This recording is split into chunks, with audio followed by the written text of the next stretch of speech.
Today, we talk about episode 42. We got a returning guest, first time returning guest, Neko White. Yeah, first time returning, baby. First time returning. Best known from his Instagram, Neko White 33, Nekowhite 33. No, you almost had it right. Neko, 93, sorry. Neko White 93. I'm nervous, man. I'm starstruck. This guy performs at the Comedy Summit. No need to be nervous. Be at the service, bro. You Oh, good. hey, I like that. It rhymes. Neko White 93. That is Nekowhite 93. If you like Dr. Souls, make sure you come on and talk to me, man.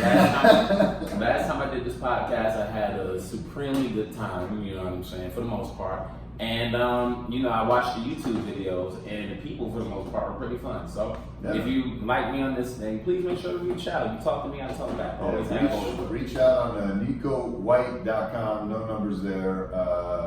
Seen on Vice News, seen on The Light Daily, which kind of shocked me. I was like, what the fuck? Mm-hmm. So all that's on his website. Please check him out, man. This guy's hilarious. Also friends with Usama. A lot of people like Usama on here. Oh, I love Usama. That's a little brother right there. Yeah, exactly. He was telling me about it when he came on. So I'm actually planning to have him back on soon. Mm-hmm. But yeah, man, I wanted to touch base again. And before I go into what I really want to go into, let me ask you about the whole pants situation. So when we started this whole thing, I wasn't wearing pants, I was wearing pajamas. Motherfucker came out in pajamas. now, first of all, do you mind sound effects? I love sound effects. Oh, no. Oh, speaking of which, before I forget, also you can catch him on his relatively new podcast, yes. Harry Potter podcast, right? Yeah, I have a Harry Potter podcast entitled The Potterhood, Potterhood, that I host with another very funny comedian named Will Posner.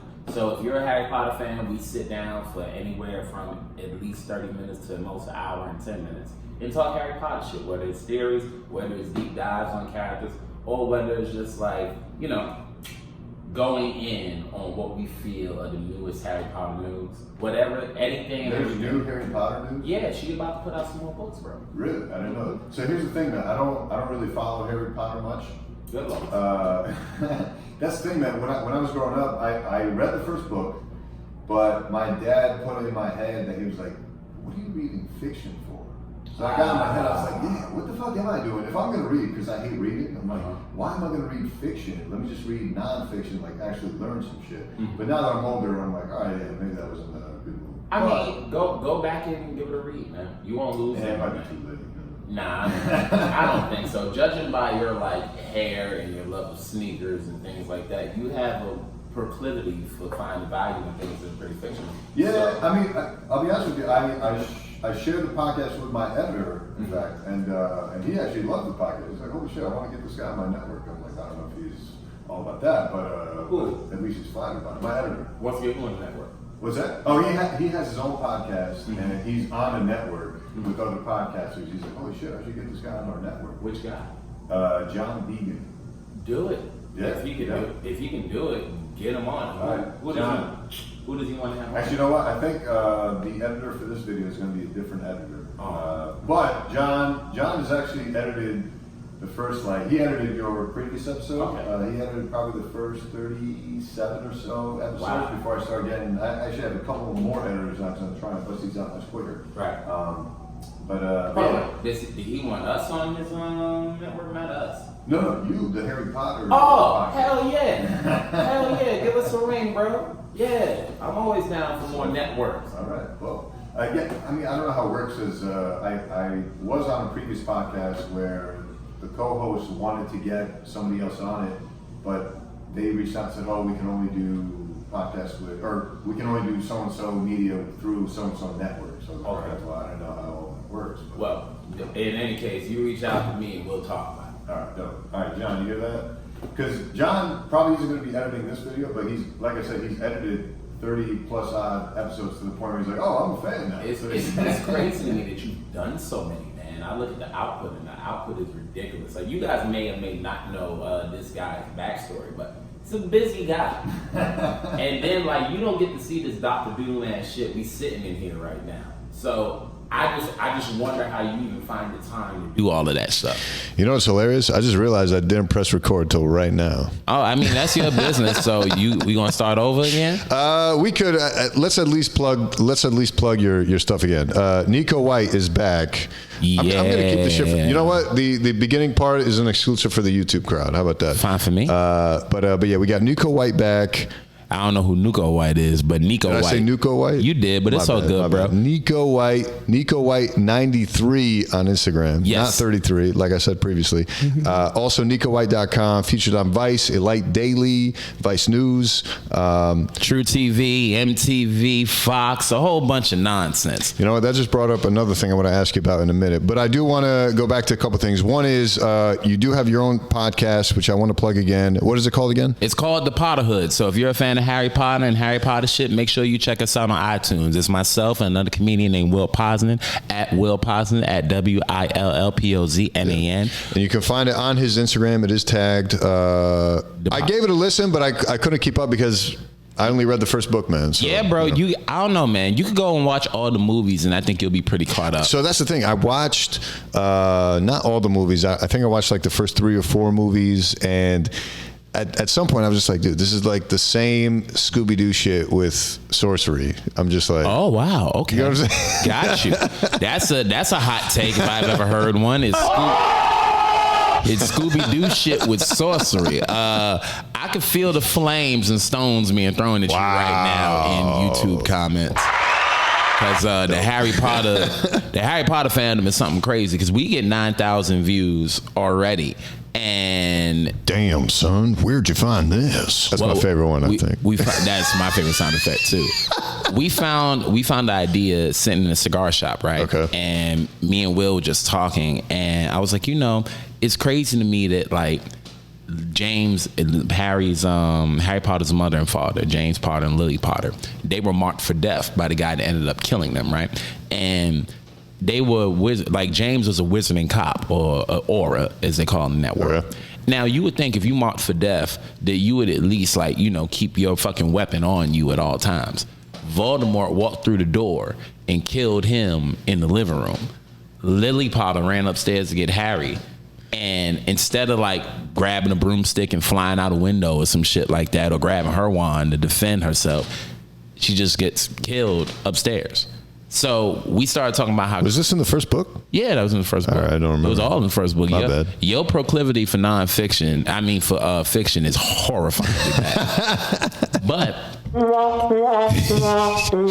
we had a conversation about that and how crazy that was, and I was saying like if that happened in Godric's Hollow, right, which is like a nice area in the Harry Potter world. Okay. I was like, if that happened in Godric's houses, which is like a pun on projects, that it wouldn't have went down like that. Like I would have answered my door with my wand in hand halfway through the killing curse by the time I looked through the peephole. That's fair. And my boy was like, you know what? You a Harry Potter fan, I'm a Harry Potter fan. Why not start a podcast? I said, bet, let's start a podcast.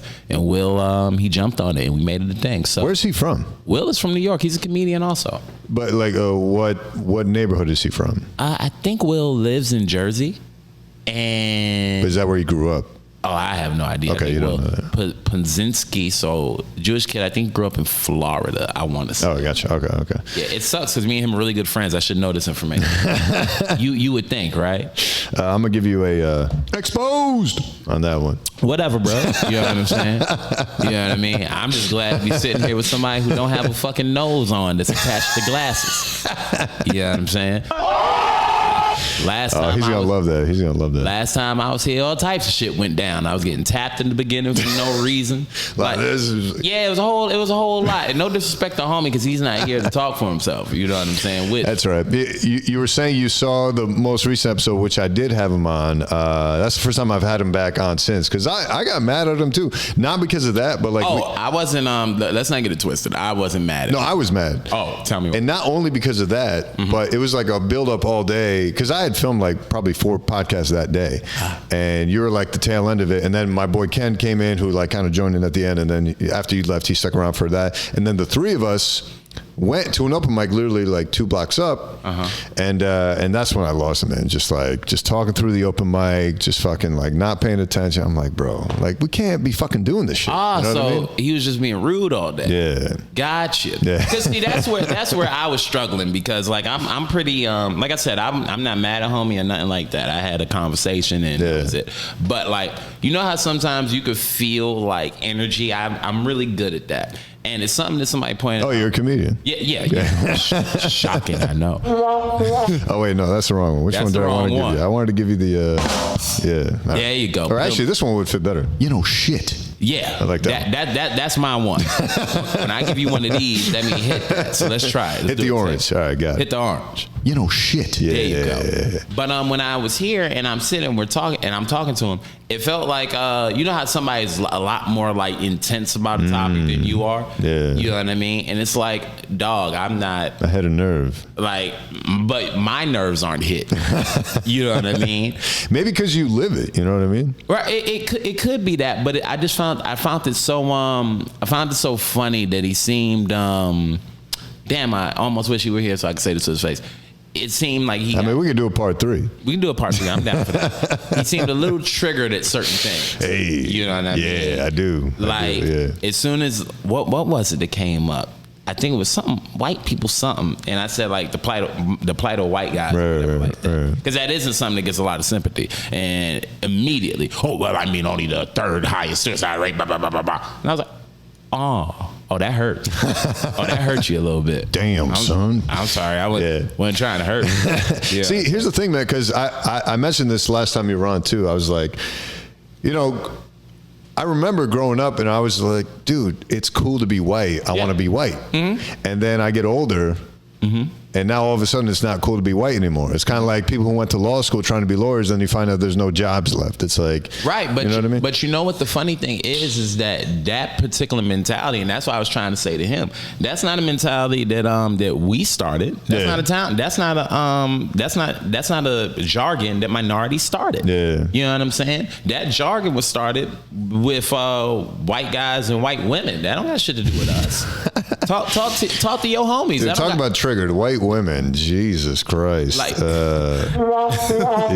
Like, bro, that literally has nothing to do with us. Yeah. That whole shit about white male privilege and all that, like I said the last time I was here, blacks, Hispanics, none of us started that conversation. Here's the thing, man. I was talking to Pockets, right? So Pockets came on, and he talked about the mythical N-word. Mm-hmm. And I don't know if this is a concept you're well aware of or not. I thought it was hilarious. But what I was trying to get at with him, I was just like, bro, I mean, it's one thing to be multicultural, but it's another thing to be like, yo, you know, we have our thing, you do your thing. But then how are you going to hate on somebody for not understanding you if you're not open to just like putting yourself out there, you know? Right. Inviting some white people over to a black thing or vice versa or whatever. Well, if you're not willing to cross those thresholds, you'll never really get inside you'll never go inside someone else's house. Yeah. You know what I mean? But I get his point too. He's like, dude, it's not my responsibility. And I get that too, because like I'm a very much a self-responsible guy. I'm like, you know, it's not my responsibility to do X, Y, Z, whatever. But like at some level, you don't have to do shit, but it keeps you very ignorant, because the advantage that one has the other doesn't have, and that's in I don't get to ignore whatever white cultures are. You know what I'm saying? It's always actually that's true, because it's always. But here's the other thing. I think I mentioned this last time too. But like for now at least, whites are the majority. Yeah. So it's like, well, I think there's a weird fear about that not being the case anymore too. You know what I'm saying? Like, from white people? From some, but they're more older and have a certain way of thinking where, then it's something that gets me where I'm like, hey, you realize that when y'all the minority, it's not like motherfuckers want revenge. People just want to be left alone. Right. So you don't have nothing to worry about. Just go about your day like you would normally go about your day. Yeah. I don't understand it. Yeah, I mean, I guess I never really gave it that much deep of a thought. You never had to. Right. You know what I'm saying? You never had to. How old are you? 31. Exactly. You're not even the age group of the people I'm talking about. The people I'm talking about are like in their 70s. But I also think different. You know what I'm saying? I think I'm on the spectrum, bro. You might be, you know what I'm saying, judging by how you were dressed before the podcast started. Speaking of which, yeah, I want to segue back into that because I was wearing pajamas when we first started. Yeah, and now, mind you, I didn't say anything because this is his house. You know what I'm saying? But that's my point. Like, it's my place. Why can't I wear pajamas? I mean, right? Dog, if you want to wear pajamas, wear pajamas. Like, if I came to your place, and you're like, hey, come over. I'm like, all right, I'll be there. Right. And you're wearing pajamas, I literally would feel nothing. I'd be like, bro, wear boxers. I don't give a fuck. Right, but now if we're doing a thing, like the podcast, then put on some goddamn pants. Oh, well, that would be edited out, though. That would be cropped. Yeah, I mean, fair enough. See, look, like I said, I ain't say shit.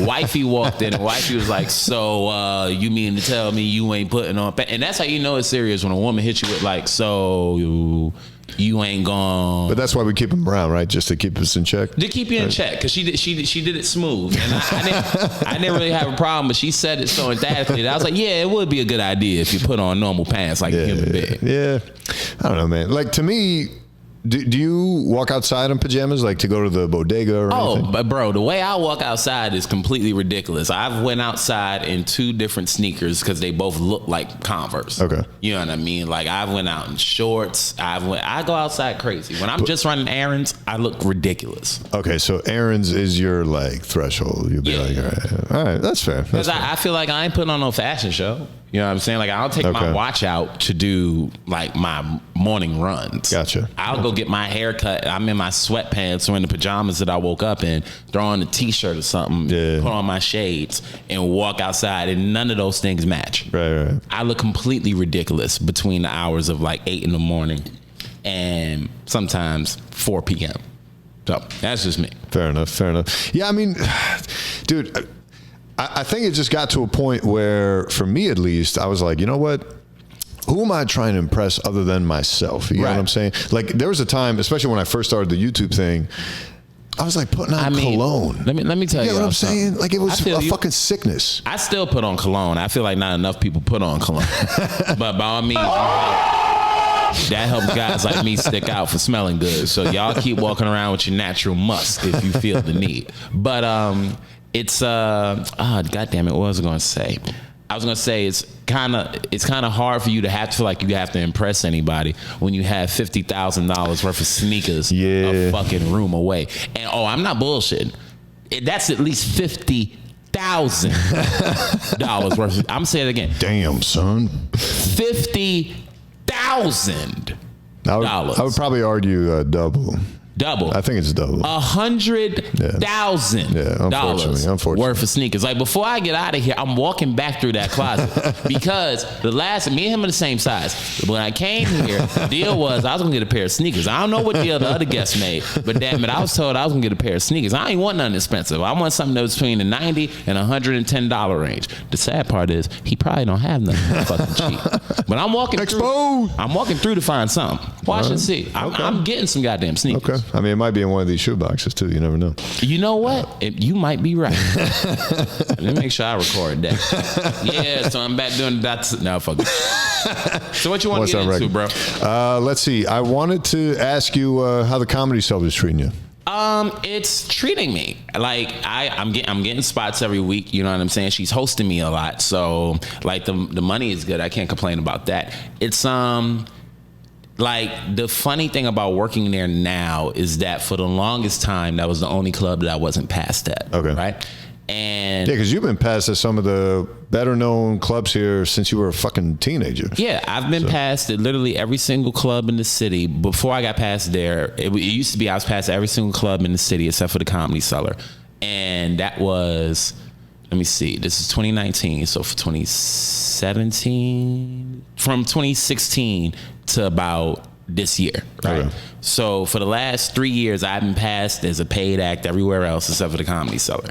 And it would be one of those things where it's like, so many of my friends had been passed there and were passed there for years, you know? So it was like, oh man, when I would go eat at Olive Tree, a lot of people would come up to me and be like, yo, when you going on stage? And it's like, oh, well, not non-comedians. No, comedians, and sometimes the non-comedians that I would see, like friends of mine or the occasional fan of mine, they would be going to the show downstairs, but they eat first, right? Gotcha. And I'd be over there with my friends, we all talking shop and shit, and they're like, hey, Neko, so are you on tonight? It's like, oh, nah, I'm not, but I appreciate you thinking so. So stuff like that would get annoying, but here's the beauty of it, right?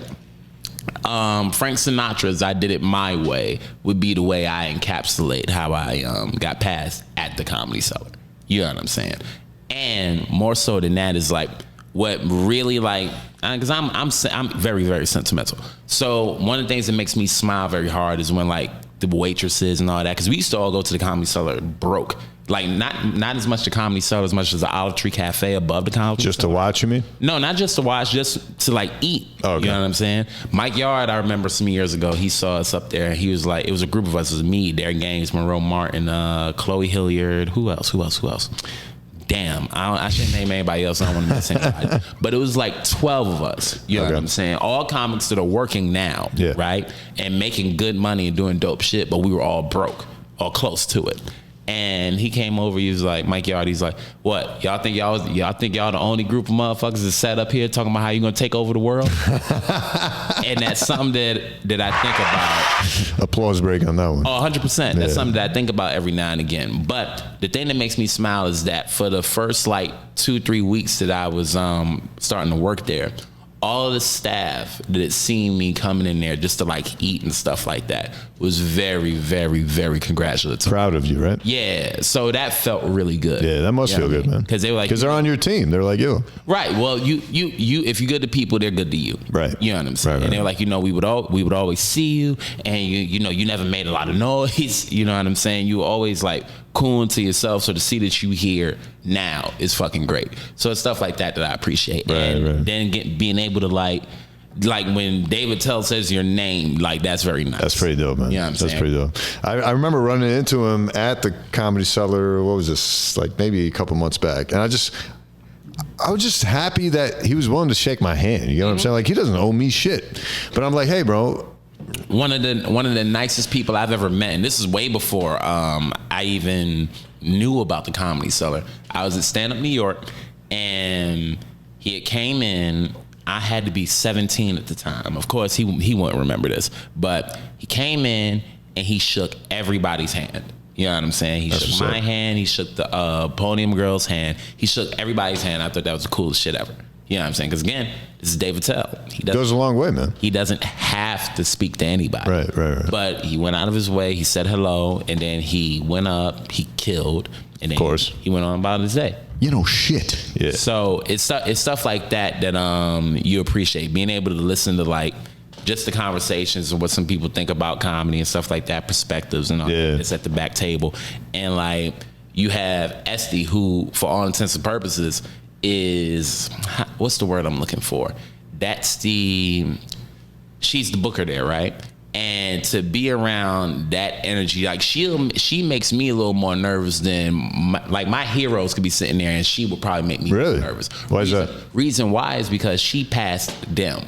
You know what I'm saying? Okay. So she's the gatekeeper. She's the booker there. But people like her, people like Richie Tinkin, and I never met Mitzi Shore, but people like I've heard a lot of legendary stories. Yeah. Right. So those people gave opportunities to the people that inspired me to want to do this. Right. So being around that person, or at least for me, the first couple of weeks, I was trying not to freak out. Yeah. You know what I'm saying? Like, holy shit, and I was raised a certain way with people that are of a certain age. You speak to them like, yes, ma'am, no, ma'am, and all that type of stuff. So I try to temper that sometimes, because you don't want... Why, though? Not temper it in the way of, like, not saying it. You know what I mean? But some people don't want you to call them ma'am. Okay, you know what I'm saying? Is she one of those types? I don't know. Okay. You know what I mean? I still say it, but she's not saying that. I mean, I've never met her, but I would imagine I would treat her the same way, just because of my respect for her from everything that you obviously know about her. Mm-hmm. And I'm not even anywhere close to being passed at the Comedy Cellar, but just like as a person, and that reputation, you'd be like, yo, you know, you gotta walk a certain way here. And the fact that, again, of a certain age, you know what I mean? But that just goes to how I was raised. Right. You know what I'm saying? So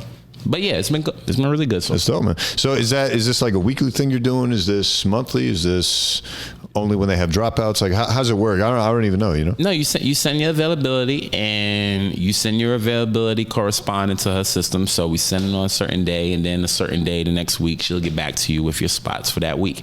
And if your spots still correspond with the schedule that you sent, then you confirm the dates that she gave you, and then you go from there. You know what I'm saying? Gotcha. Same old same. Yeah, I mean, I'm just learning as I go, man. Recently got a talent development deal at Broadway Comedy Club, which I don't want to get too into, but Trash. Yeah. Trash. I'll get into it for you. Let's hit him with the. It is trash, bro. Like I'm not lying. Did you ever do that? Did you ever do the Broadway Comedy Club circuit thing? Yeah, I did Broadway Comedy Club when it had. Look, man, there's a reason why nobody you look up to goes back there. Interesting. You know what I'm saying? We all came up there, but it's a necessary evil. Broadway is one of those spaces that you need to come up in because it gets some dirt under your fingernails. But when I say you need to come up in it, I don't mean that you should have to intern there. No, I don't think you should have to work there. No, I think if you get to a point where you're doing spots and you're a young comic and you're not getting paid, because they fuck over the money horrendously over there. But it's one of those spaces that you need to go sharpen your knife, right? Because it's all about for when it's time to execute. So you sharpen your blade, you sharpen your blade, you sharpen your blade, and then when you find shows elsewhere to showcase, and it's time to show how sharp your blade is, your blade being your material, you cut hard. In a room like Broadway, which could be one of the, if they just, I don't know, man.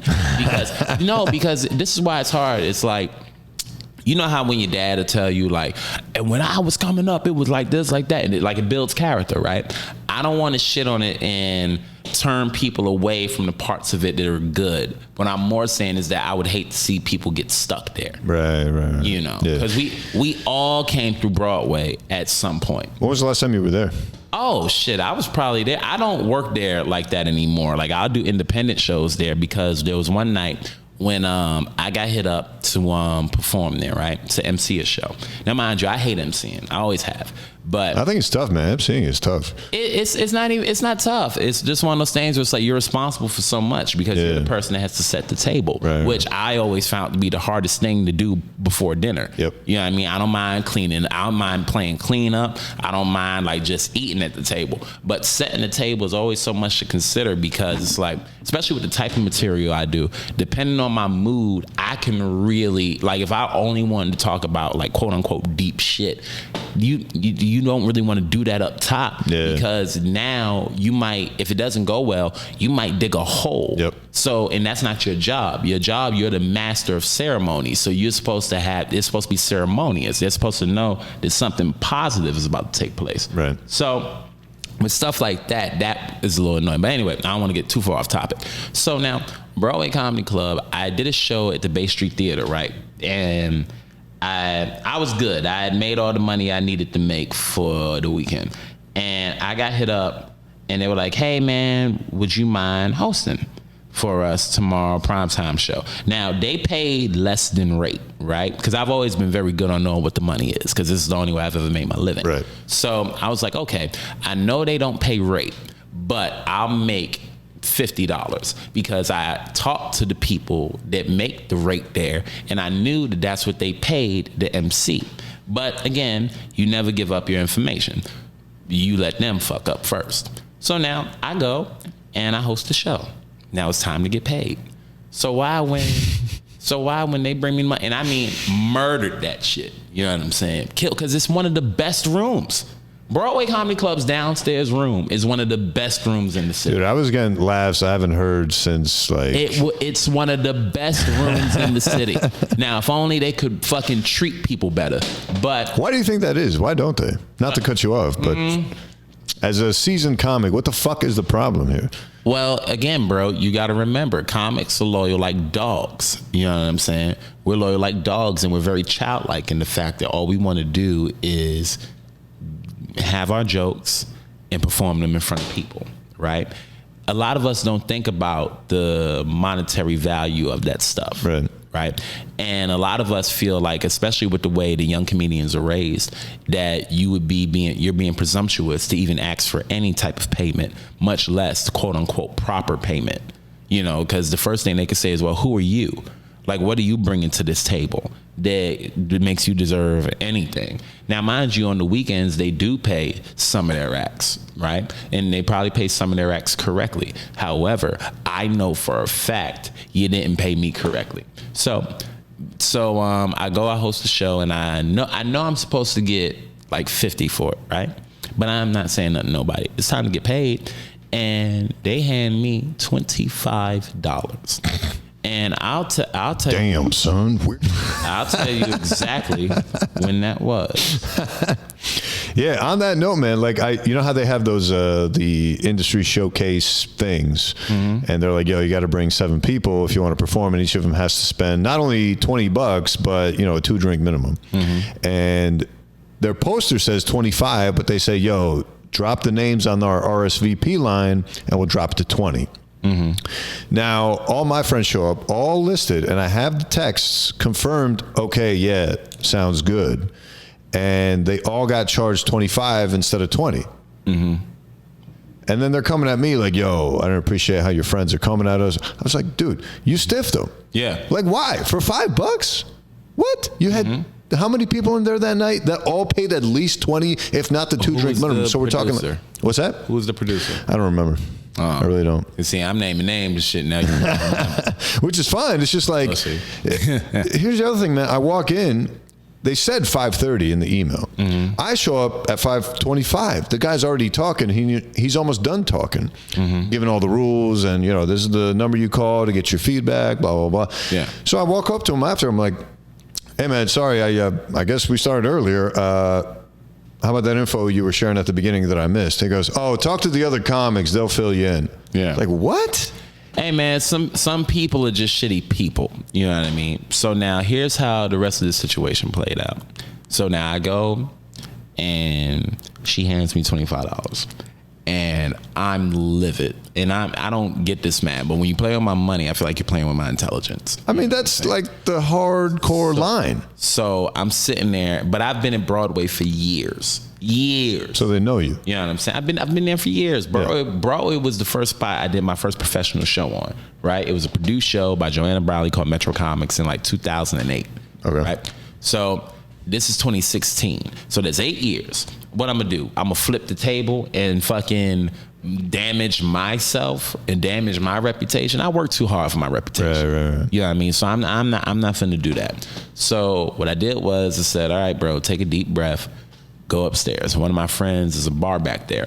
So I'm upstairs and I'm talking again. And I know from conversations I've had with other people that they pay more than that. So I hit up the person that hit me up, and I was like, I should have asked this earlier, but I hosted the 9 p.m. show at Broadway last night, Saturday, and was paid $25. My question is that the rate for all hosts at Broadway Comedy Club on a Saturday? Because I'd always heard it was more. Now, keep in mind, I'm not telling them that I know how much more, because I want to see what they do with this situation. Right. And I go, because I had always heard it was more. I asked because I was really shocked that MCing the Saturday show at Broadway Comedy Club only paid $25, which is less than hosting the Saturday show at Greenwich, which is a much smaller club in Greenwich Village.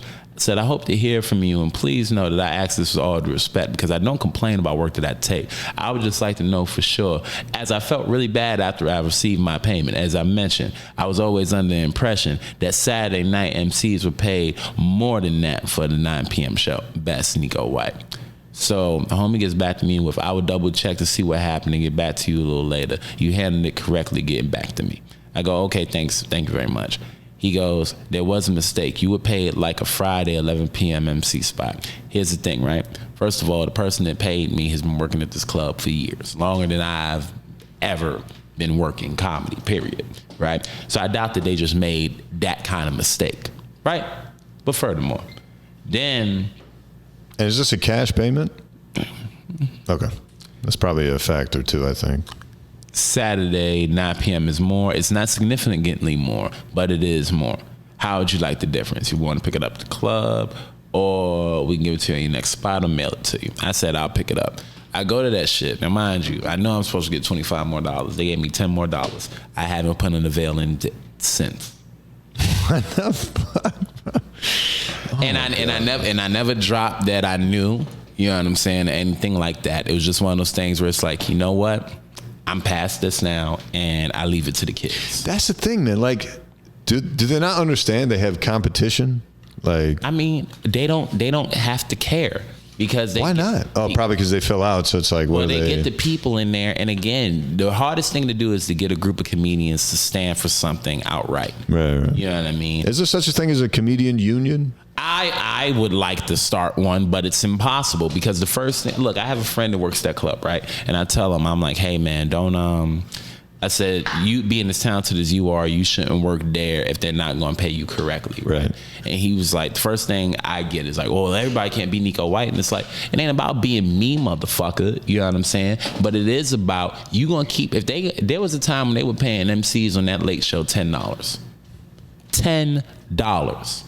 And that show, and you'd be happy to take it too, right? They were happy to take it, but that's because again, comedians are very childlike. You know what I'm saying? All we want to do is be able to perform our jokes in front of audiences. Right. That's what I'm saying. Why do you think there's so many free shows? Is because and it's predatory to take advantage of that. Yeah, of course, it's predatory. But if you ain't fighting for it, then you ain't fighting for it. So let me play devil's advocate for a second. So they're offering you, Neko White, 25 instead of the usual 10. They come to a guy like me. Granted, I may not be as good as you, but the fuck do they care, right? They'll offer me to do it for free, but I get to do it. There's going to be thousands of comics like me who are willing to do it for free, right? That's my point. Right.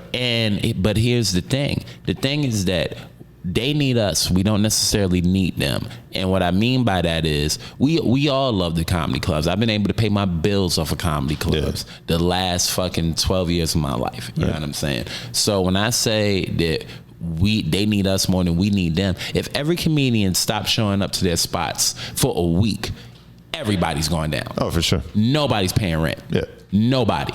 If every comedian said, nope, we're not showing up until the spot pay goes up, that shit would change in a heartbeat. But you know why that'll never happen? Because of what you just said. 1,000 people, a literal 1,000 people would show up for that spot.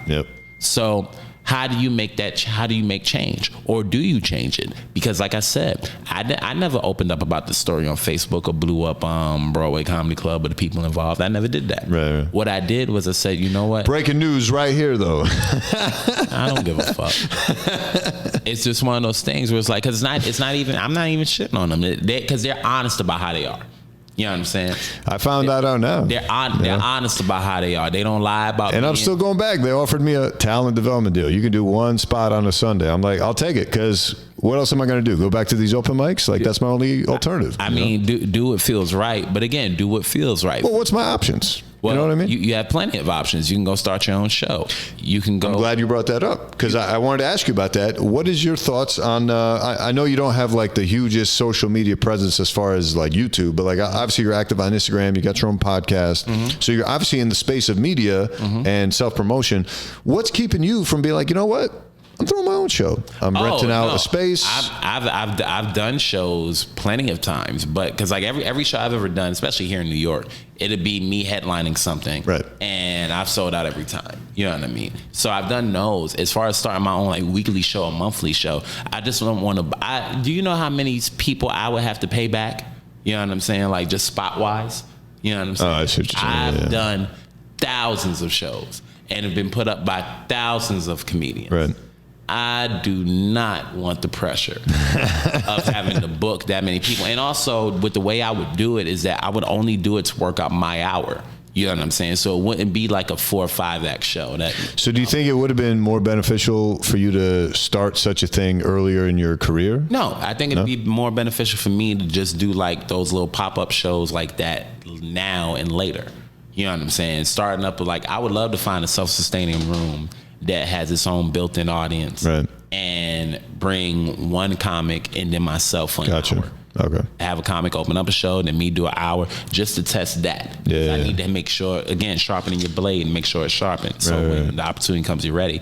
I want to make sure that is as hilarious and as prolific and as like low in fat as I can get it. Speaking of which, do you still do open mics? I'll go stop by open mic if I have time. You know what I'm saying? I'll go stop by open mic if there's a comedy club that has like late night or something like that. Right. I'll go stop by and do that. You know what I mean? If I know like a young comic that has a free show somewhere, I'll hit them up like night of or so on and so forth. Like, hey, can I jump on?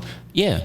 So my actually, your boy's speaking of which, hosting a mic tonight if you're free. Who's that? No, I'm just kidding.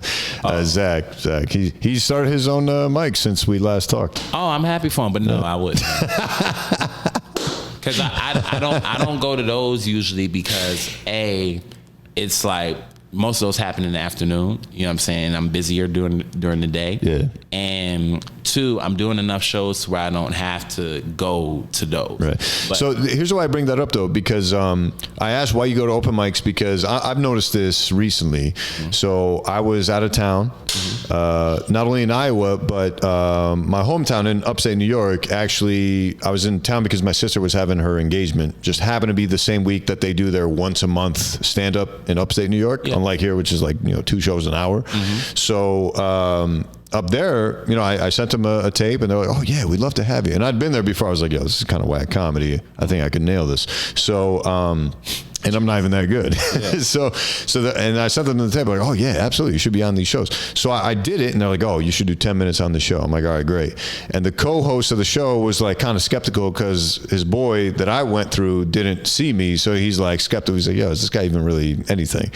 He's like, "No, put him on the show." So he put me on the show, and he's like, "Oh my God, man! Anytime you want to do a spot up here, you got to do it, right?" Yeah. So then they have another show 4 days later at a different avenue.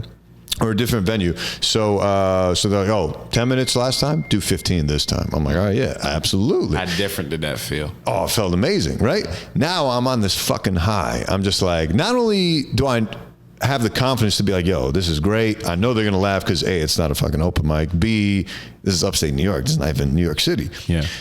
Very next time I'm doing stand-up is in an open mic back here, and I'm just like, I already know what I'm getting into, man. I just got to prepare to just fucking eat it. Mm-hmm. And I do. And I still got a couple laughs. I tried a couple new things, but I was like, dude, this is a necessary evil. It's like, it's miserable, but like you need it. You need that shit to keep it grounded and keep your knife sharp, right? Yeah, but see, the open mics in New York, it was something that I don't know how deep we were able to get into it last time, but like I was saying, like I'm glad I didn't start on the open mic scene here because it's a cheese grater to your confidence. Oh, yeah. It's a cheese grater. Yeah. You might be feeling amazing about a joke you wrote, and then you'll go to the mic and it'll just grate the fuck out you. But I also think just starting in at the Bringer shows is a trap. I also think starting out just straight barking is a trap. So there's a lot of ways. I don't know, man. Maybe you just got to do a little bit of each. I don't know.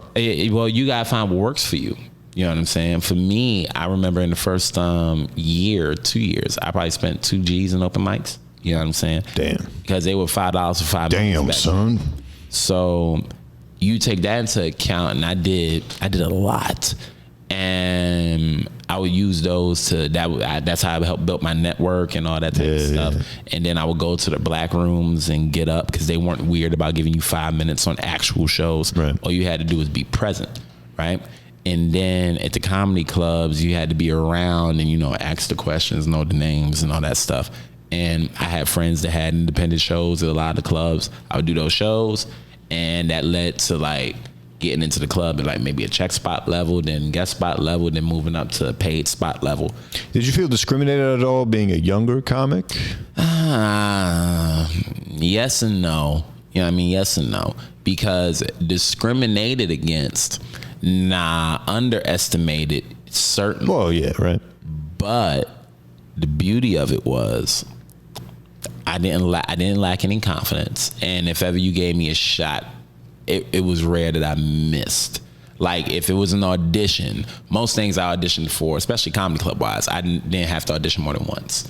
You know what I'm saying? I got past the comic strip on the first time. I Stand Up New York, when the owners changed, when Gabe and all them came in, they saw me, and then Gabe was like, "Oh, I gotta have you do like a check spot." Did a check spot, killed, was passed ever since. And it's funny because at Stand Up New York, I remember Greg told me when I was first starting, I said, hey man, how long you think before I'll be able to perform here? He was like, 7 years. I got past it. And I got past there in 2. Nice. So that's, it's stuff like that. And like Delilah, who had Laugh Lounge, at one point I asked her, and I was performing with like the guys that she would pull up from like the guest spot level that she was paying. I was performing with them doing just as well. You know what I mean? And that underestimation because you're young.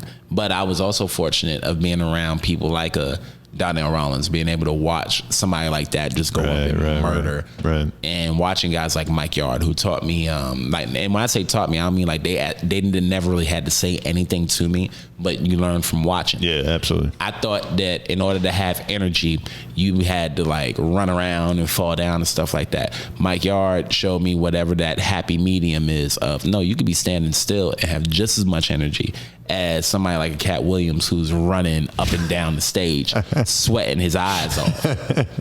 Donnell Rollins. He looked good doing it though. Yeah. Donnell Rollins showed me what it meant to actually really care about your audience and give them their money's worth, no matter how you feel. I remember I was working on something he had did for MTV or something like that, and he was literally falling asleep when the camera was off. Camera's on, he would pop back up and go do his show. He came to Laugh Lounge one day, and you could tell he was dead tired, but he performed his ass off for that. Right. So it's like being able to get little lessons like that from comedians that look like you know what I'm saying, was really beneficial. I would go he had a show called Mashup Mondays at Laugh Lounge, and I would go every week, right? He would only put me up every other week, but I would go every week. And I would stay until like 10 because I would have to be home. Yeah, sure. Right? But I learned a lot from watching those folks. So then when it was time for me to fucking show what I had already done the open mics. I'd already done all the little rooms and stuff like that. So when it was time to showcase, I was always ready to showcase. You were ready. Yeah. So I was gonna say, because you also have that documentary on YouTube. What is it called again? One Mic on YouTube. Very helpful for any up and coming comedians if you want to give it a watch. I know you shared it with me. I appreciate that. Mm-hmm. And I remember a part of it where Rollins is telling you, yo, you're going to go on first, and you had a problem with that. He's like, all right, well, I guess you're not ready. I didn't much have a problem with it. But he asked me, you know what I'm saying? So I just responded honestly. Yeah. Any other time I'd done a show, it was always like, you want to go first or you want to go second? And I would always choose second because it's like, okay. I'm on your team, by the way. I hate going first. Yeah. Well, I mean, I hated it then. You'll see it soon. When you become a professional, you'll be like, man, yeah, please bring me up first, because this going up later shit. Oh, trust me, I will take first over last any day, but I'll take third over first, at least for now. Just to read the energy of the room, just to be all right, what are they laughing at? What are they not laughing at? Who's in this crowd? Who's not? Right, but see, that's you'll grow out of that, man. But trust me, because you'll realize none of it matters.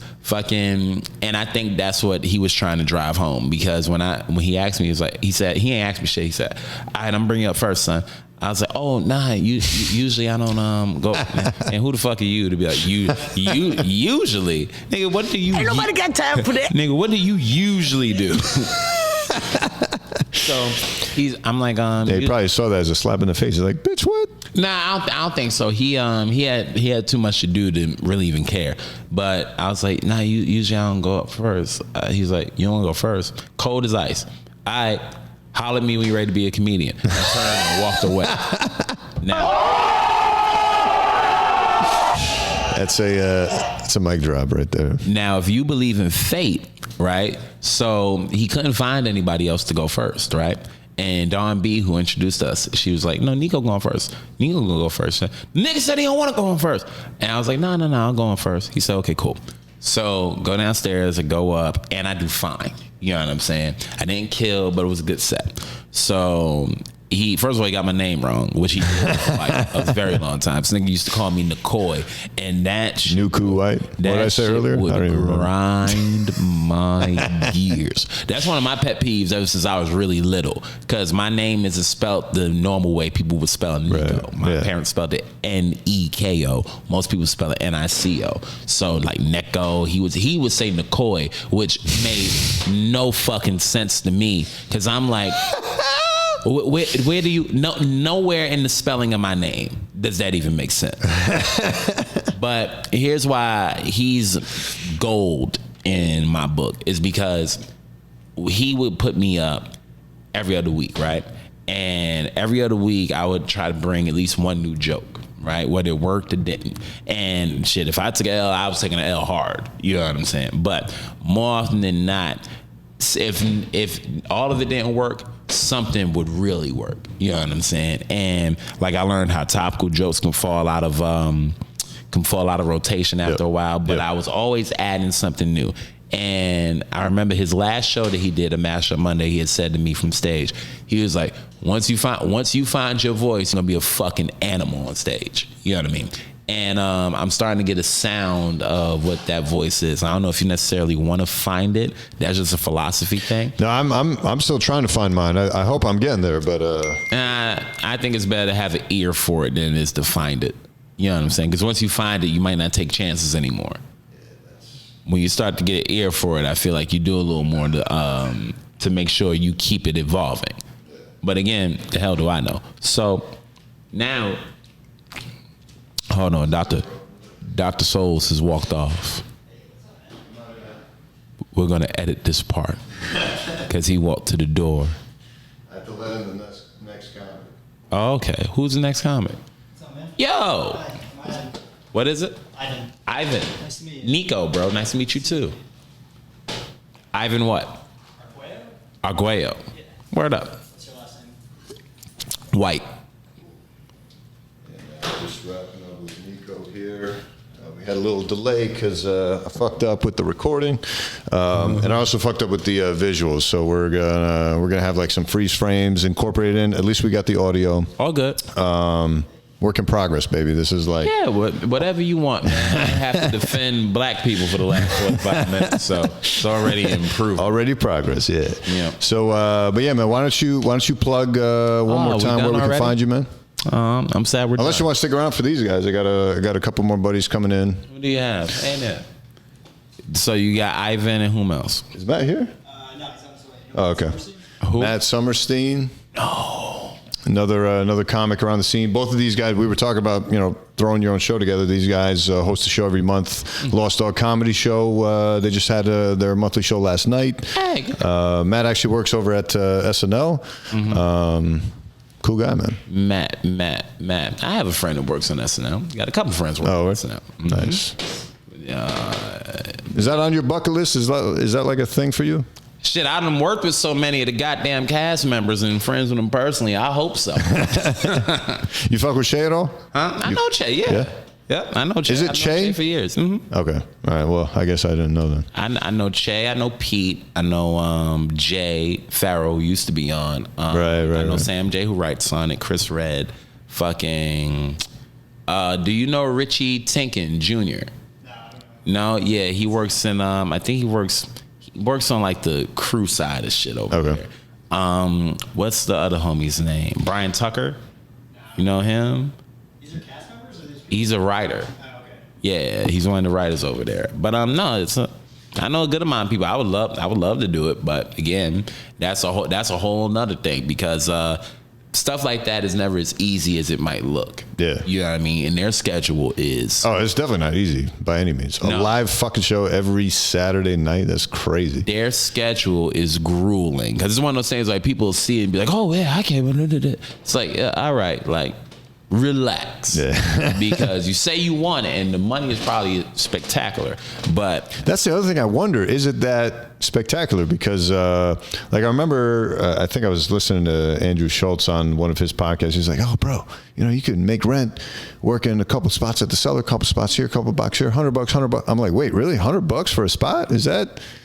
Because, I mean, granted, I'm coming from a different world, so to me, that's just like, wow, that's not even, it's not that much. But I guess to a comedian coming from literally nothing. Your world is quite different.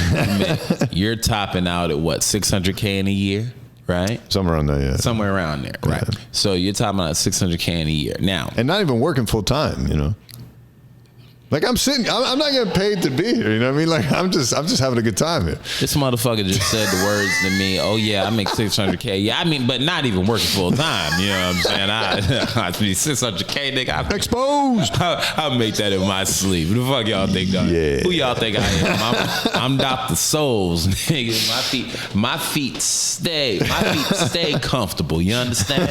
$600K a year, something around there. You feel me?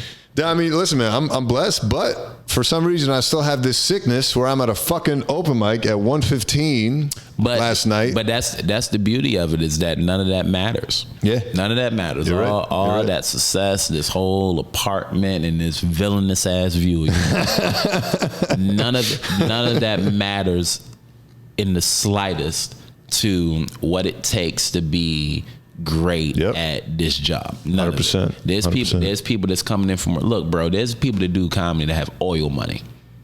I'm not even fucking with you. I'm talking billions, okay?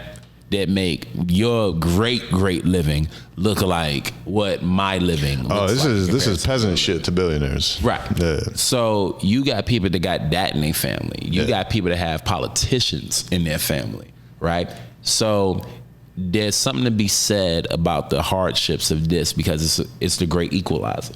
You in that same room with people and you got $100,000 worth of sneakers in a closet that have no sneakers anywhere.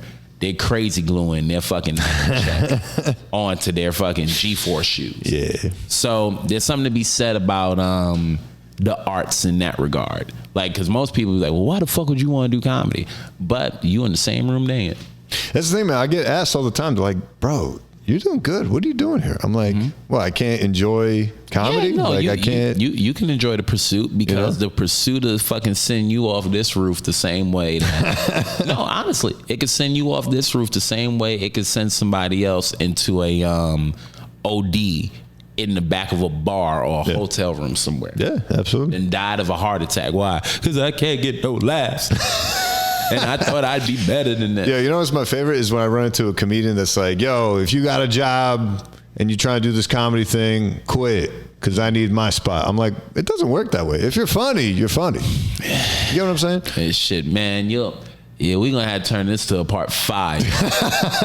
Because honestly, there's so much that goes into that. There's so much that goes into there's a lot of psychology in it. And it's not even psychology, because that makes too much sense. Nothing about this makes sense. Hit me. Okay, so when you look at so you have people in my class, right? It's the class of comedians that I came up with. The most successful one out of all of us that I can see tangibly is Pete Davidson, right? Okay. And Pete is that 1 in a million case, right? And a lot of people see him, because there's comics that are starting now that see him and it's like, oh, I want to do that. And it's like, wait a minute. In order to do, only he could have done that. Sure. You know what I'm saying? Because in order to do something that somebody else did, you have to have their exact situation. If you don't have that exact situation, you ain't gonna replicate it. I had a friend who was he was just starting out. He was a couple years in the city. He was like 21. He was talking about, yeah, I want to be like Pete Davidson. I said, well, that's already done for, because Pete's 21 and you're 21, right. A very different 21. Yeah. You know what I'm saying? By the time he was 21, he had already went through so much. And I think, Pete started at 16? Actually, I think the first ever set I saw of his on YouTube is at Broadway Comedy Club. He's got like a Broadway bringer. Oh, that's not a bringer show. That's Comedy Time. That Comedy Time show. You want to jump on, man? Yeah. Want to just join us? Yeah, Jump come on in. Me, him, Ricky Velez, all filmed. That's the same crowd. Because on that same show, you'll see, or at least from that same taping, was when I do my thing about the Somali pirates and all that type of shit. Okay. And Pete had the joke about being 17, I think. Yeah, I think it was about being the 17. Cougars and shit. I don't like, it's because 21-year-olds are hot. Or yeah. But it's like people will be like, yeah, I want to do that. And it's like, well, you can't do that. You know what I'm saying? Because he's that 1 in a million case because of everything that goes into his situation, plus his aptitude, plus his execution.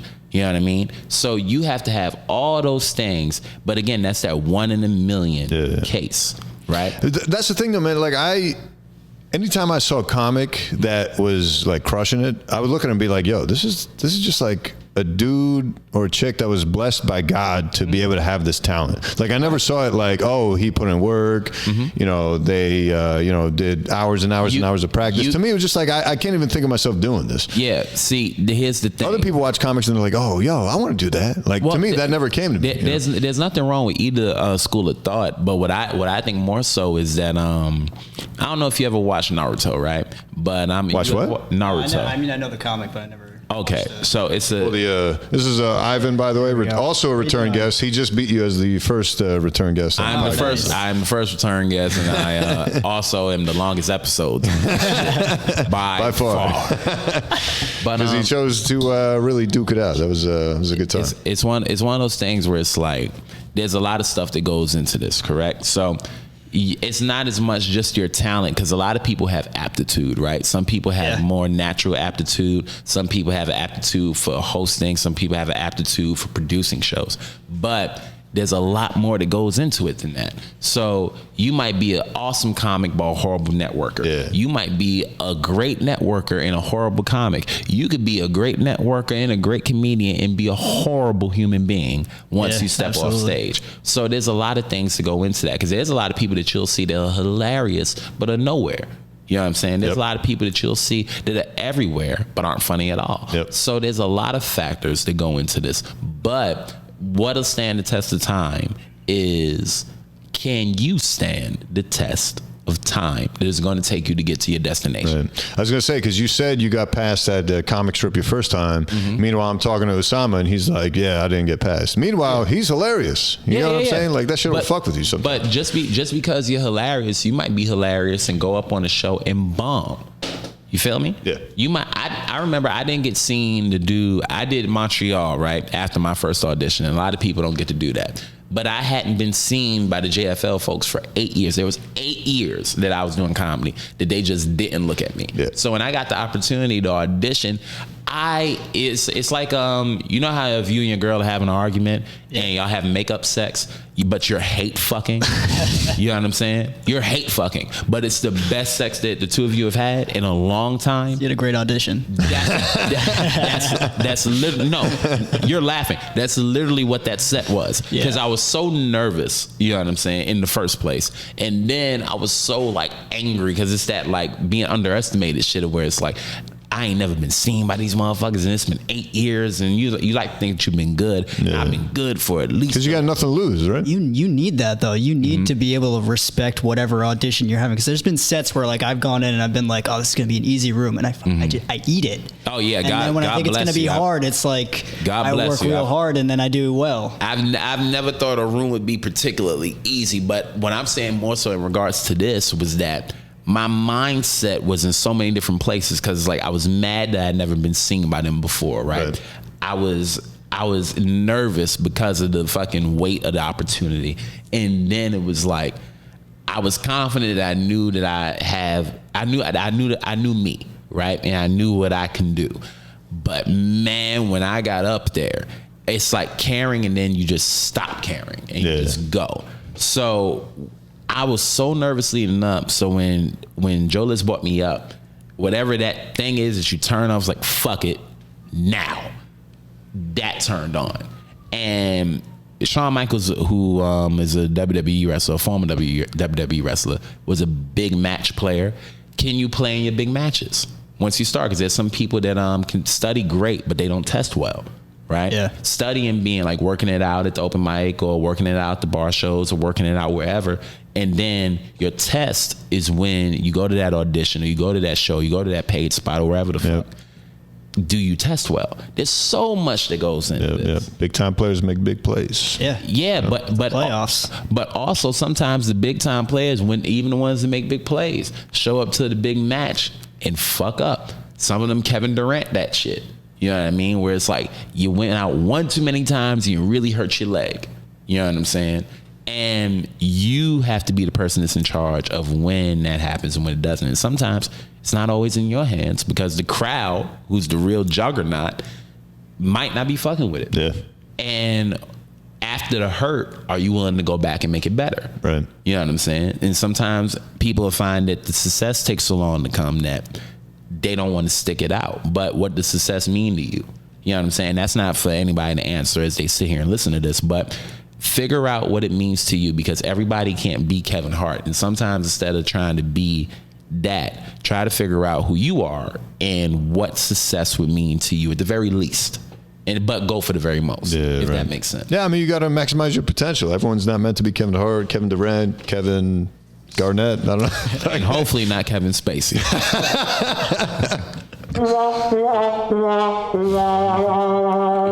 Yeah, someone help me with this fucking delay on the soundboard. This shit is pissing me off. Yeah, man, this is an upgrade since you were last here. So, he got all these gadgets, but you can tell he's still the old man getting learned. Because I've been, he been cutting shit off. That's my favorite one. He don't know when to do it, when to stop it. Yeah. But by the time y'all get to episode 70, he gonna have this shit done right. Yeah, for sure. You know, it's funny. Hopefully soon. I keep calling you Dr. Souls because I don't know if your real name is Sasha or Sandra. That's the thing, man. My real name is Sadra. Yeah. Oh, okay. It's like sound like a Naruto character for somebody that don't know shit about it. It's like Sandra without the N. That's how I tell people my name. Okay. Because everyone fucks my shit up. Cedra, Sadar, Saj, Sadr. It's just like all types of variations. You know what I mean? But yeah, man. I mean, ever since I started the whole Instagram, YouTube shit a couple years back with the whole Dr. Souls thing, it's kind of stuck. Mm-hmm. And it's so easy for people to just be like, hey, Doc. Do you get like regular people calling you that, or just on the internet? Even at work. People don't even know who the fuck I am. They're just like, hey, Doc. I'm like, I wish I could respond back with something equivalent, like, hey, nurse, hey, something like nothing else sounds. Just give people a nickname, bro.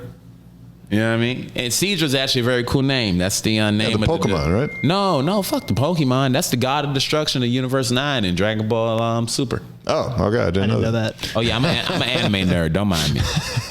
I mean, I only followed the Cell Saga, so that's the only one I know. Well, you are disappointing when it comes to like things we can relate on, man. Like, my God. Yo. Are you a big Harry Potter fan? I've seen the movies. You know, you're about to piss this guy off. You're a huge Harry Potter fan? I'm a huge Harry Potter fan. I have a whole podcast about it called the Potterhood Podcast on iTunes and everywhere podcast could be. So you only talk Harry Potter? We talk Harry Potter and Harry Potter shit. Bro, it's so much to talk about, and like the community is so big. We could find topics by just going on Reddit. And then we have we had this segment called like If They Were Black, and we take Harry Potter characters and we go over what their lives would be like if they change if they were, the dark skin persuasion. And that's probably one of my favorite segments of the whole guy. Let me guess. Spoiler. Yep. You know what I'm saying? Like, we got one if Mad-Eye Moody were black, and it's like nothing changes for him. Like, just his life would be exactly the fucking same. I wish I could relate. I don't even know who that character is. Are there any black characters in Harry Potter? So not fun. Kingsley, and I think that's it. In a world of giants and shit like that, there's only one black character. No, two. I'm sorry. No, three. There's three of them. There's Kingsley Shacklebolt, who's an Aura, a wizarding cop. There's Dean, who goes to Hogwarts, and then there's a young lady whose name I forgot, but she dated one of the Weasley brothers. These are just in the books, or this is in the movies too? A combination of both, as a matter of fact. Gotcha.